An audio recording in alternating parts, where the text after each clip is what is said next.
BFM Business. 6h, 9h, Stéphane Soumier réveille la planète éco. Good Morning Business. C'est Loïc Poirier, donc le directeur général d'Arcos qui est avec nous. Bonjour Loïc Poirier. Bonjour Stéphane. Entre les mains. Mais c'est ça qui est génial, c'est que vous avez, il y a eu un peu de réticence à me le donner, d'ailleurs, parce que c'est votre, c'est mon téléphone. C'est votre téléphone à vous. Mon Dieu, il me regarde avec inquiétude là. C'est comme si j'avais son bébé dans les bras des deux. Bon, et pourtant c'est le vieux Arcos celui-là, c'est le Diamond. C'est pas le vieux, hein. C'est le produit qui aujourd'hui que vous pouvez acheter un peu partout en France et en Europe. Non mais je voulais juste le tenir. C'est le Diamond. Je voulais juste le tenir entre les mains pour prendre la mesure de ce que dit. Alors, et c'est toujours très compliqué pour nous, hein, évidemment, hein, de parler des produits, parce que où commence l'information, où s'arrête la publicité, et vice versa. Et là, il se trouve qu'il y avait le Mobile World Congress à Barcelone, et il se trouve que, alors, pour le coup, des experts, mais totalement indépendants, dont le boulot est justement d'être indépendant. Moi, j'ai lu notamment la chronique qu'a fait Numérama, hein, un grand respect hein, pour Numérama qui suit l'électronique grand public. On dit, mais bon Dieu, Arcos is back. Ah oui. Arcos impressionne. Ah oui. Le mobile de l'année 2016 ou 2017 sera peut-être un Arcos. Alors là, je tiens l'ancien entre les mains. Effectivement, il est lourd. C'est pas de la camelote. Voilà. Je vous le rends parce que je sens que vous... Merci.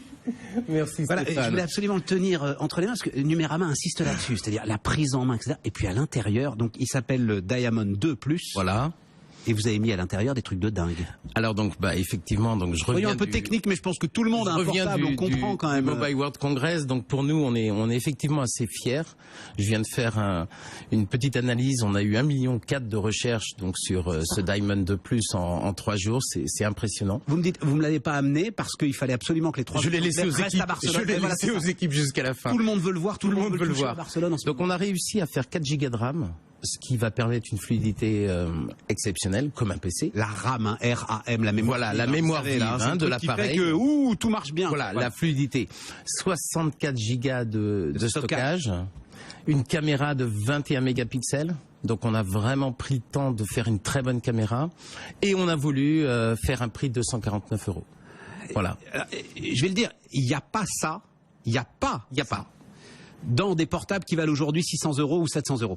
Voilà, donc on est donc à un moment on se dit comment vous gagnez de l'argent, c'est pas possible, Loïc Poirier. C'est la chaîne de valeur, c'est l'exécution, c'est la rapidité, c'est prendre les derniers composants et c'est être capable de lancer des collections tous les 4-5 mois. Non mais je veux et c'est le bouche à oreille. Parce que je veux bien par rapport à Samsung, par rapport à Apple, mais pas par rapport aux Chinois aujourd'hui qui ont la même chaîne de valeur que vous, exactement la même. Alors c'est encore une fois, hein, c'est une histoire de chaîne de valeur. Arcos, on ne fait pas beaucoup de publicité, c'est le bouche à oreille.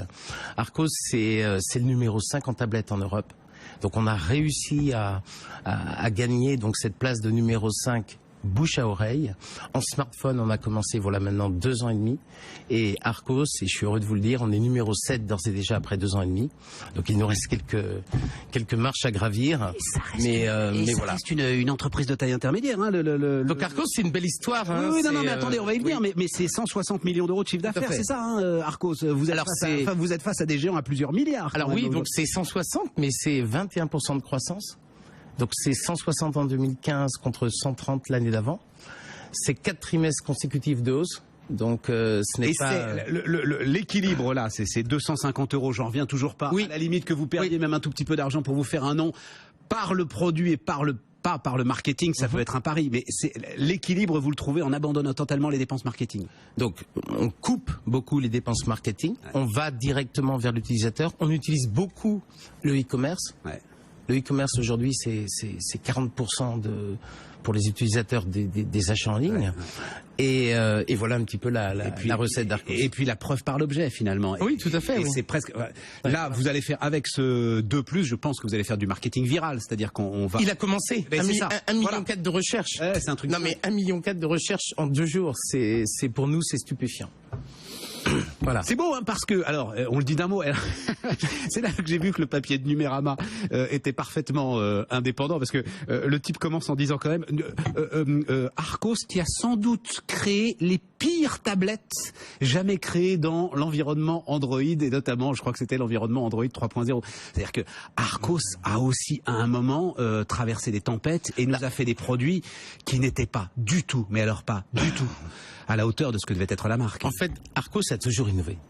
Donc, on a innové avec le Jukebox, voilà, 12 ans, avec le MP3. Ouais. Et en tablette, il faut se rappeler, on a été les premiers au monde à faire des tablettes Android. On est allé voir l'équipe d'Andy Rubin chez Google en 2007-2008. Ils étaient 20 personnes sur un open space. Vous imaginez? Donc oui, on a eu les premiers bugs. Personnes sur un open space. C'était le premier Android, c'était le truc qui mène le monde aujourd'hui, c'était 20 personnes. Et donc c'était 20 personnes, Andy Rubin, et on a été les premiers. On est resté 6 mois avec la première tablette Android. Donc oui, il y a ces souvenirs. Quand même Google pensait pas à les faire. Et Google nous a Nexus, etc. Voilà, donc c'était vraiment le début, donc des bugs, des problèmes, et on a corrigé tout cela. Mais c'est ça l'innovation. C'est d'essayer, c'est d'engager. Nous sommes une équipe de 200 personnes et voilà, c'est ça l'innovation, c'est de tenter. Est-ce que à un moment quand même, juste un mot quand même, parce que de cet historique, il reste pas aujourd'hui au bilan, dans l'endettement, etc. Des traces qui à un moment vont freiner votre croissance? Non, tout ça c'est derrière. La situation bilancielle d'Arcos aujourd'hui. Tout ça c'est derrière nous. Aujourd'hui, je peux vous dire, et c'est assez rare, je pense. Aujourd'hui, Arcos n'a pas de dette. Ouais, c'est ça. Aujourd'hui, Arcos a 35 millions de capitaux propres. Aujourd'hui, Arcos a de l'argent en banque, tout va bien. Et aujourd'hui, Arcos va publier ses résultats le 17 mars et je vous invite, on ne peut pas en dire plus. Non, okay. Voilà, on va respecter ça, quiet période. Voilà, exactement. Donc non, bonne situation bilancielle. Est-ce que le risque là, alors je regardais tout ce que vous faites maintenant, parce que c'est pas de partir dans tous les sens. Je vois que vous partez notamment sur un réseau pour les objets connectés. Hein, on en parle beaucoup nous avec Sigfox. Voilà. Et franchement, est-ce que le risque c'est pas de se disperser justement, porté par ce que vous savez faire, est-ce que vous réussissez? Alors, aujourd'hui, Arcos c'est 3 piliers et en fait les piliers convergent. Une tablette, c'est un téléphone aujourd'hui. C'est juste un peu plus grand. Ouais. Nos tablettes, 80% des tablettes sont connectées, 3G ou 4G. Donc tablette et téléphone, aujourd'hui, c'est le pilier principal d'Arcos, où on veut rester dans le top 5 et gagner des parts de marché. Les objets connectés, on a été précurseurs, puisqu'on a lancé il y a 2 ans donc notre maison connectée. Et voilà, 2 ans, on regardait un petit peu tout ce qui se faisait, les Sigfox, les LoRa, tout ça. Et on s'est dit, on ne va pas les poser des antennes sur les toits. Mais on va être capable, à l'intérieur des maisons, de faire des micro-réseaux, de faire des passerelles, des micro-réseaux, et de pouvoir densifier très très rapidement, et de ne pas aller sur les toits et d'être sans frontières. Donc on a fait les premières connexions à Barcelone. Tout ça, c'est lié à l'univers des téléphones, puisque vous allez consulter, vous allez commander des objets depuis votre smartphone. Donc c'est vraiment tout à fait consistant dans la stratégie. D'accord. Et vous continuez à croire en la tablette, vous, hein, alors que là, complètement. Question qui se pose sur la tablette, vous continuez à croire en la tablette. Donc c'est un marché qui fait plus de 300 millions de pièces. C'est plus que le PC. On nous dit qu'il y a un problème de renouvellement. C'est un marché qui a baissé. On sort pas avec nos tablettes, donc on les casse pas, donc elles restent à la maison. Vous avez raison. Et elles tiennent. Non, mais donc c'est un marché qui fait 300 millions de places, plus que le PC. C'est un marché qui a connu une légère décroissance de l'ordre de 7%. Par contre, les tablettes avec clavier ont connu une croissance de 180% l'année dernière. Donc aujourd'hui, il y a une transformation qui s'opère. On est au cœur de ça, puisqu'Arcos a fait des tablettes avec clavier depuis 2011. Et l'éducation est également un vecteur de croissance très important pour nous, en France et en Europe, avec ce grand plan numérique qui est en marche et qui sent les premiers fruits. Donc voilà. Donc Arcos va bien. Vous pourrez attendez, est-ce que vous pourrez délivrer sur le de plus parce que moi j'ai quand même mais il faut le dire de temps en temps aussi. Et j'ai 2 téléphones là qui valent donc 500-600 euros où j'ai 8 gigas de stockage. Enfin, vous m'en donnez 64 pour 250 euros. Ça y est, de dingue. Non mais vous avez raison. Vous pourrez délivrer parce qu'il peut y avoir des volumes là.